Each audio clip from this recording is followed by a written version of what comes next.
नमस्कार दोस्तों, मैं आप सभी लोगों का अपने इस YouTube चैनल एग्जाम पे चर्चा में हार्दिक हार्दिक स्वागत करता हूं। दोस्तों, आज के इस वीडियो में हम भारत के नियंत्रक और महालेखा परीक्षक के बारे में, जिसे इंग्लिश में comptroller and auditor general of India के नाम से जानते हैं, उसके बारे में प्रारंभिक और मुख्य परीक्षा की दृष्टि से विस्तार से चर्चा करेंगे। दोस्तों, MPPSC 2020 का जो नया सिलेबस है, उसके प्रीलिम्स के सिलेबस में यूनिट 10 में ये टॉपिक दिया हुआ है और मुख्य परीक्षा की दृष्टि से पॉलिटी के पेपर में इससे संबंधित प्रश्न पूछे जाते हैं। दोस्तों, भारत के नियंत्रक और महालेखा परीक्षक का जो टॉपिक है, उसे हम निम्नलिखित आयामों में समझने का प्रयास करेंगे।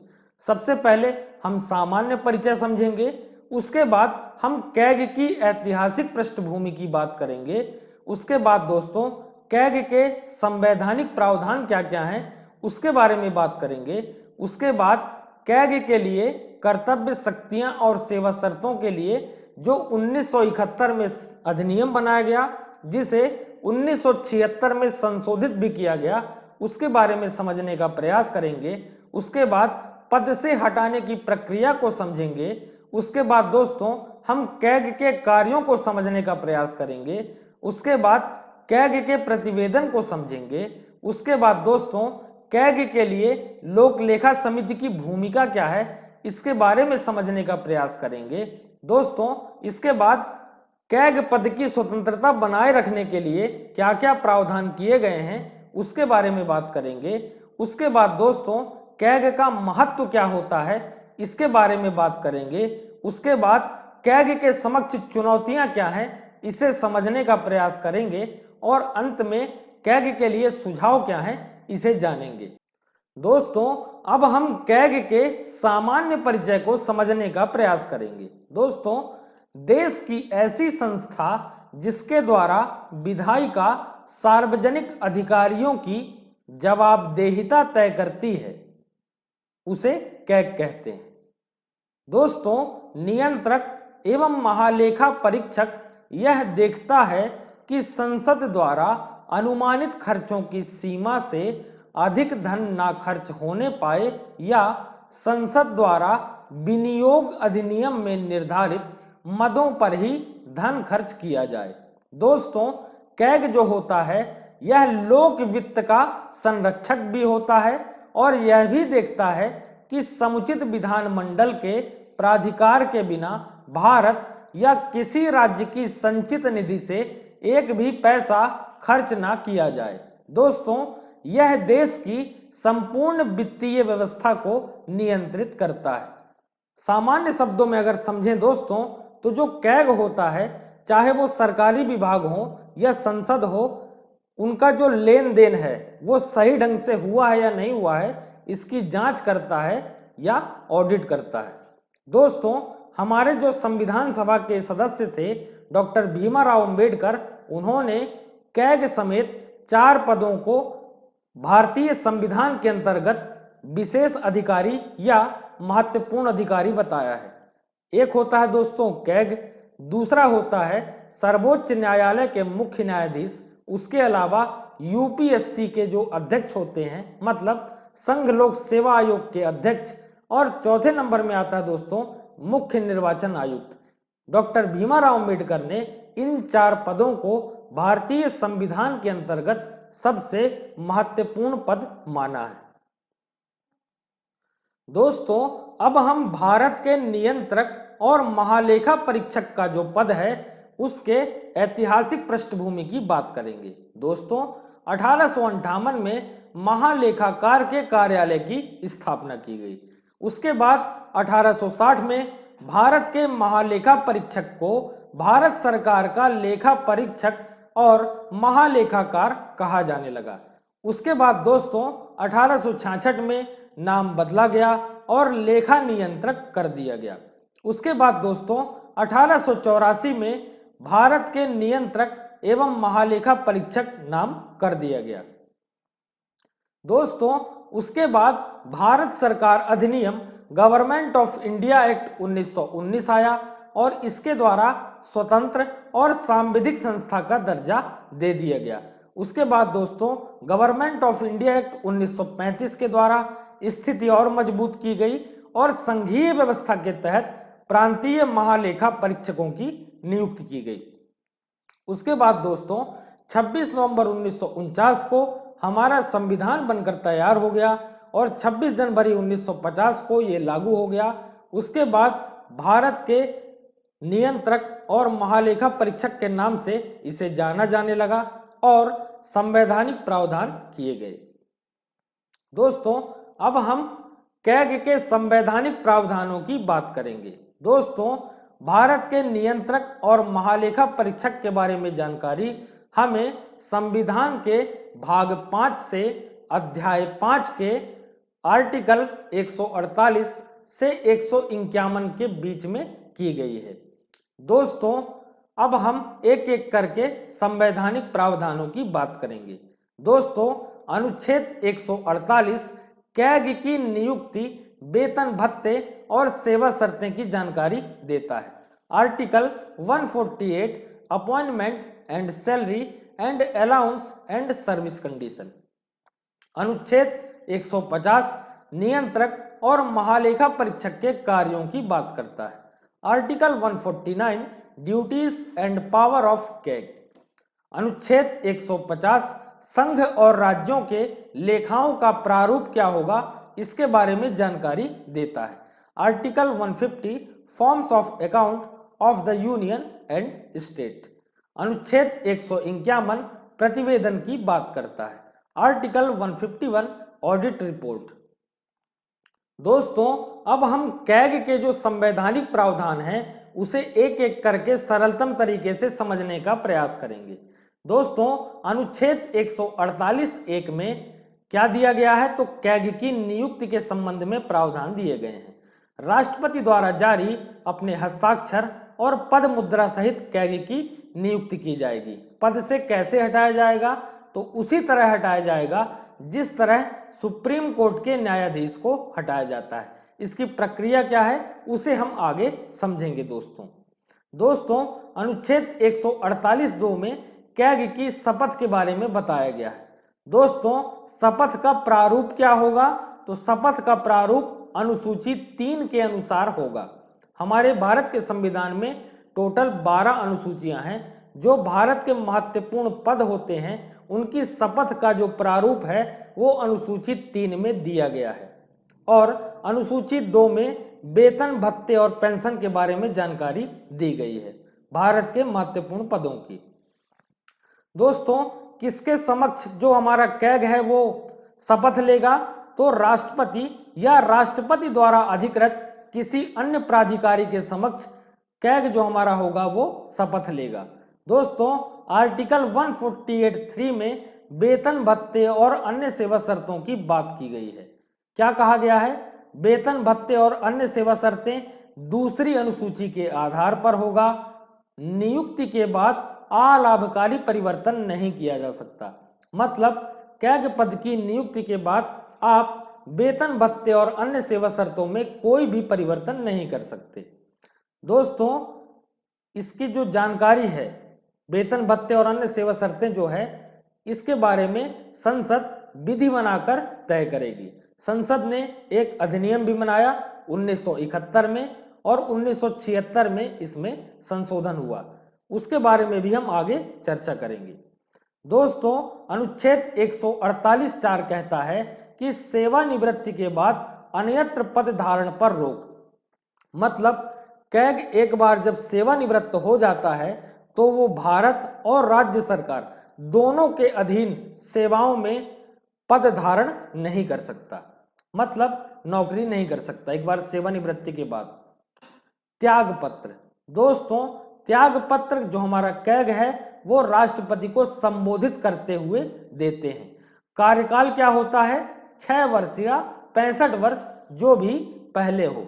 दोस्तों अनुच्छेद 148(6) में कैग तथा उसके कर्मचारियों के वेतन भत्ते पेंशन आदि जो व्यय होते हैं वो भारत की संचित निधि पर भारित होते हैं।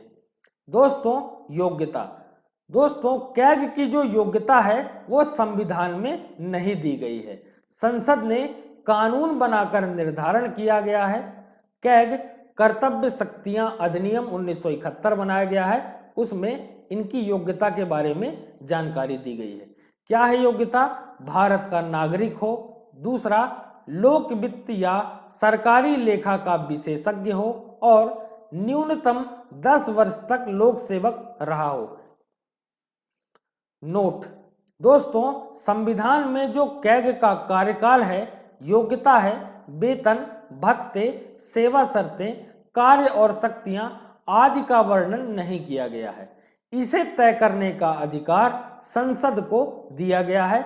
इसी के संबंध में संसद ने अधिनियम भी बनाया है। दोस्तों, अब हम कैग के कर्तव्य शक्तियां सेवा शर्तें अधिनियम 1971 की बात करेंगे। दोस्तों, भारत की संसद के द्वारा कैग की कर्तव्य शक्तियां सेवा शर्तें निर्धारित करने के लिए एक अधिनियम बनाया गया है, जिसे कैग कर्तव्य शक्तियां सेवा शर्तें अधिनियम 1971 के नाम से जाना जाता है। इस अधिनियम में दोस्तों 1976 में संशोधन किया गया और वर्तमान में जो प्रावधान है वो इस प्रकार है। वेतन कैसा होगा दोस्तों कैग का? सुप्रीम कोर्ट के जज के समान। पदावधि क्या होगी? 6 साल या 65 वर्ष, जो भी पहले हो। त्यागपत्र किसको देंगे? राष्ट्रपति को देंगे। अन्य सेवा शर्तें आईएएस के सचिव स्तर के समतुल्य होंगी। योग्यता का मैंने आपको बताया है दोस्तों, भारत का नागरिक हो, लोक वित्त या सरकारी लेखा का विशेषज्ञ हो या न्यूनतम 10 वर्ष तक लोक सेवक रहा हो। यह है दोस्तों कैग का कर्तव्य शक्तियां सेवा शर्तें एक्ट 1971। इसके द्वारा दोस्तों जो हमारा कैग है उसे लेखा और लेखांकन और लेखा परीक्षण का दायित्व सौंपा गया। दोस्तों, लेखांकन का मतलब होता है जो वित्तीय लेन देन होता है, मतलब जो पैसों का लेन देन होता है उसे व्यवस्थित और लिखित रूप से हिसाब करना।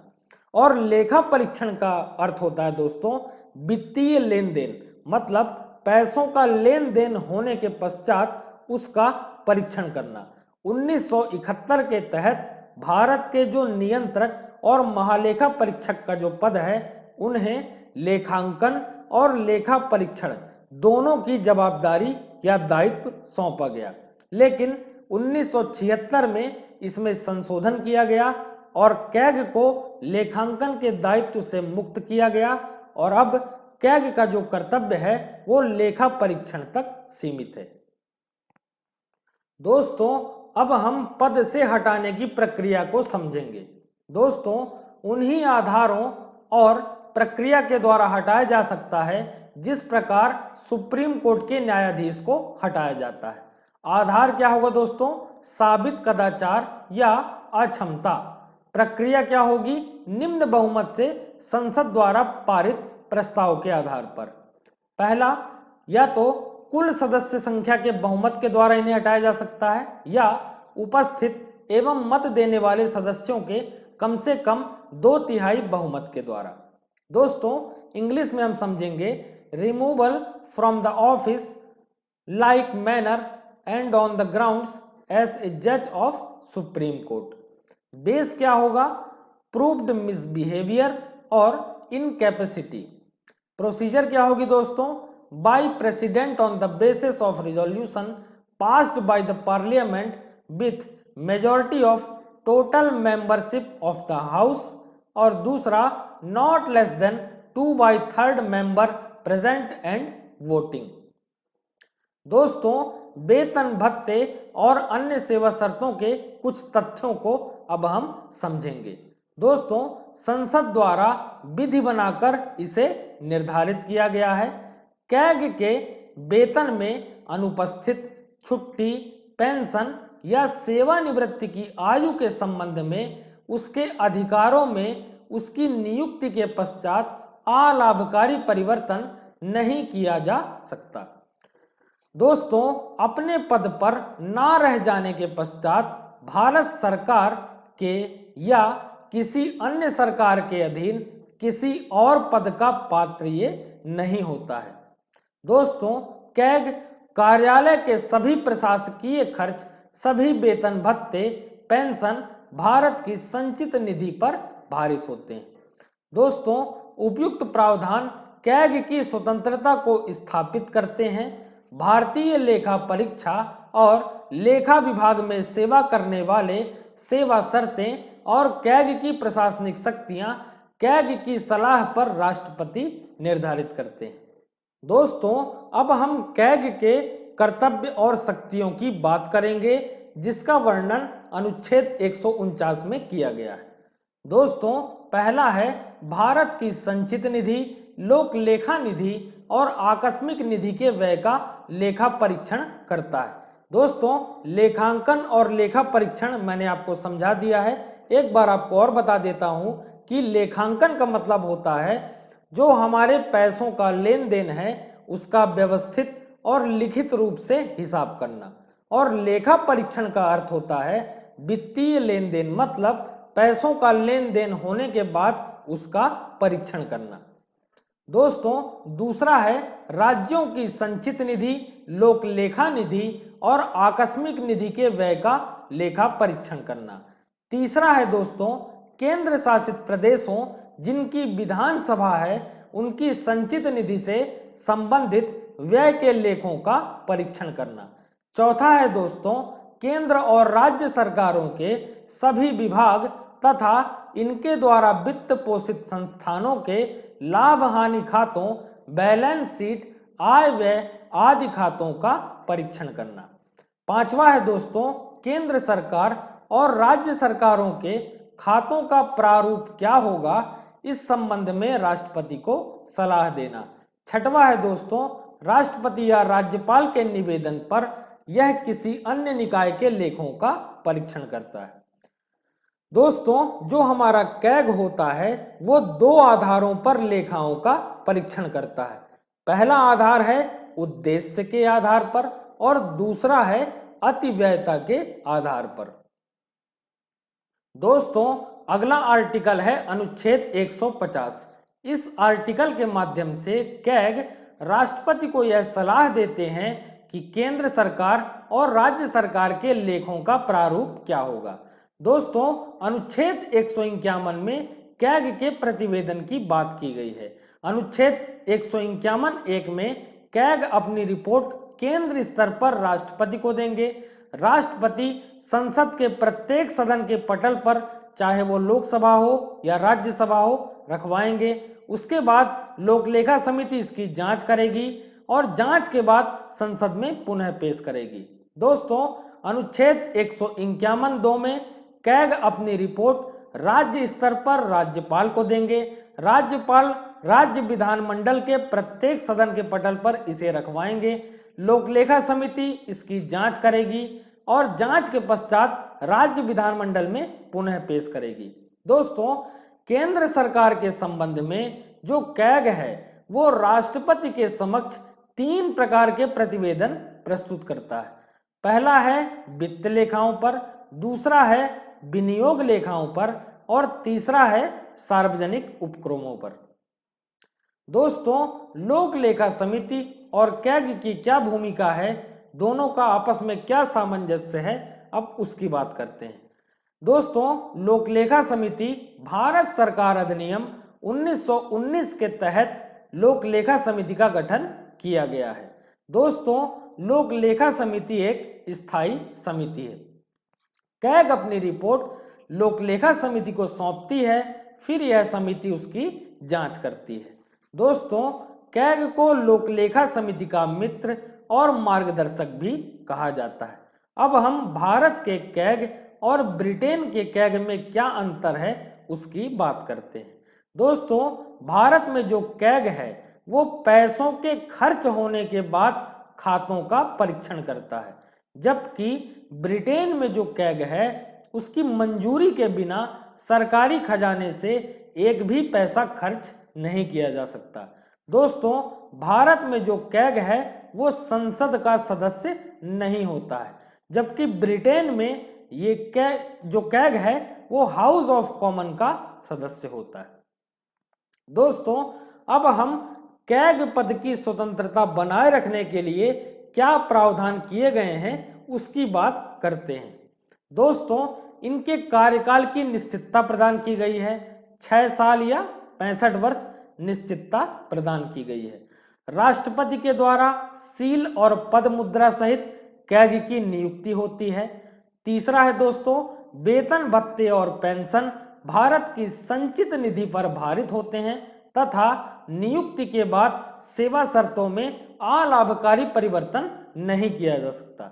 चौथा है दोस्तों, पद से हटाने की प्रक्रिया इनकी एक निश्चित है। पांचवा है, सेवानिवृत्ति के पश्चात कहीं और पद धारण करने पर रोक है। ये मेंस में भी क्वेश्चन आ सकता है दोस्तों कि भारत के संविधान में कैग पद की स्वतंत्रता बनाए रखने के लिए क्या प्रावधान किए गए हैं, इस पर टिप्पणी करिए। दोस्तों, अब हम कैग के पद का क्या महत्व है इसे समझने का प्रयास करेंगे। दोस्तों, पहला है, कार्यपालिका अपनी कार्य प्रणाली में सतर्क रहती है और विधिवत लेखा जोखा रखती है। दूसरा है, इसके द्वारा ही बोफोर्स, हवाला और राष्ट्रमंडल जैसे घोटालों का उजागर किया गया। तीसरा है दोस्तों, यह संस्थान वित्त मंत्रालय को उद्देश्यपरक यंत्र प्रदान करती है। चौथा है, यह लोक लेखा समिति के मार्गदर्शन का कार्य भी करता है। अब हम दोस्तों कैग के समक्ष चुनौतियां क्या हैं इसके बारे में बात करेंगे। ये मेंस में डायरेक्टली ऐसे क्वेश्चन पूछे जाते हैं दोस्तों।